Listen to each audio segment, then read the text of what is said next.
আসসালামু আলাইকুম রহমতুল্লাহ। আলহামদুলিল্লাহ, আল্লাহর দরবারে শুকরিয়া আদায় করছি। আমরা প্রশান্তির নগরী, একটা শান্ত শহর, আমাদের খুব প্রিয় একটি শহর মাদিনাতুর রসুল, মাদিনাতুন নবীতে আমরা আছি। আমাদের সাথে আছে আমাদের খুব কাছের মানুষ শেখ নুরউদ্দিন। আমরা এখন আছি ওয়াদি আল আকিকে।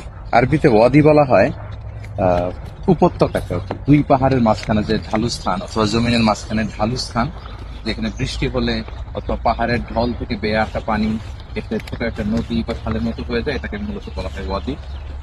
আমরা এই মুহূর্তে মদিনাতে, পাশেই উহুদ পাহাড় দেখা যাচ্ছে।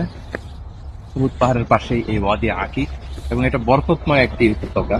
আল্লাহ রাসূল সাল্লাল্লাহু আলাইহি ওয়া আলিহি ওয়াসাল্লাম তিনি যখন 10ম হিজরিতে বিদায় হজের জন্য তিনি মসজিদ দুল হুলাইফা থেকে, তিনি আবিয়ার আলী থেকে রওনা হয়েছিলেন, এবং এখানে যখন রাত্রিবেলা তিনি পৌঁছেন এই ওয়াদি আকিক, এই জায়গাগুলোতে, তখন রাসূল সাল্লাল্লাহু আলাইহি ওয়াসাল্লাম সাহাবাদেরকে উদ্দেশ্য করে বললেন যে আজ রাতে আল্লাহর পক্ষ থেকে একজন ফেরেশতা এসে আমাকে বলেছে এটি পবিত্র উপত্যকা, এখানে আপনি সালাত আদায় করুন।